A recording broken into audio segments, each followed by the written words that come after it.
Hi! Ako nga pala si Mami Pam, may 2 anak. Mas piniling alagaan kaysa magtrabaho. Tara at samahan niyo ako sa simpleng kaganapan ko ngayong araw.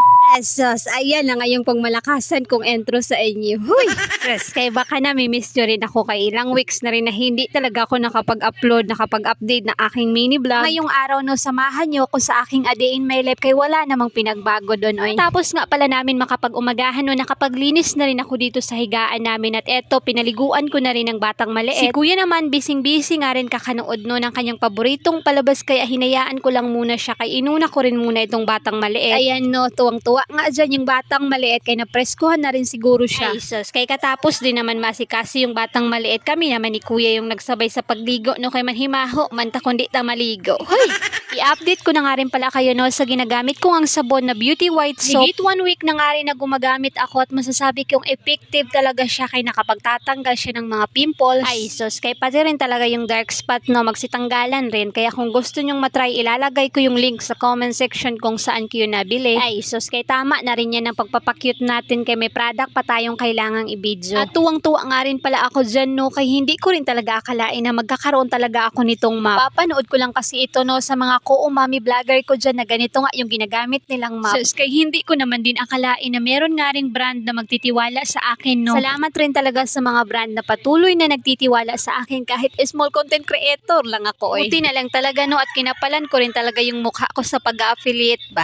Uy, sus, kay gamit na lang talaga yung naipon natin pero yung bahay wala pa tayo. Literal na wala. Uy, tapos kung nga rin pala dyan no, kumain na rin kami sa aming pananghalian at eto maghuhugas naman ako sa aming pinagkainan. Sus, kay ang buhay ng isang nanay no umiikot na lang talaga sa mga gawaing bahay. Magala man tayo minsanan lang kay syempre kasama din yung mga bata ay tagahabol lang nga minsan kung nasa labas ba. Hoy!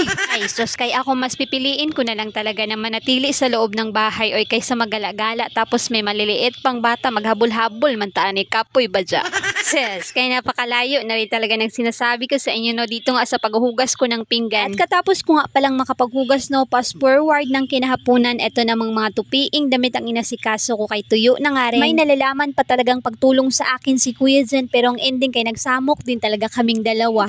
Sus, kay ang ginawa ko no, pinaalis ko lang muna siya tang batang maliit naman nilagay ko nga sa kanyang walker. Hindi ko naman paalisin oy magtagal talaga ako dito, abutan pa ako ng siyam-siyam na taon ba. Huy! At habang nagtitiklop pa nga ako dito sa mga damit no, sagutin ko na lang yung nagtatanong sa akin kung kailan nga daw ako babalik doon sa Liti. Ay sus, kay hindi ko pa alam kung kailan kami babalik no. Ito nga lang muna kami sa summer no, pansamantagal. Huy! Kayong mag-alala, update ko na lang kayo kung kailan nga kami babalik doon. At matatapos na nga rin pala ako sa pagtutupi ng mga damit no, at ng kinagabihan naman alas 5 na nga rin siguro yan kaya naisipan ko na magsaing na nga rin ako. Sus, kay namimiss ko na rin talaga yung mga gamit ko sa kusina. Pero okay naman siguro yun doon kay bago nga rin kasi ako umalis, biligpit ko yun at pinag-aayos ko nga doon sa aking pinaglagyan. Katapos ko nga palang mahalasan yung bigas na nilagay ko na nga rin pala dyan sa kalan. At ito namang mga tuyong pinggan na ang sunod ko rin pinagtataob dito nga sa lagayan. Ay sus, kay eto lang naman yung ganap namin sa buong maghapon. Ayun lang muna for today. Pingkanunay!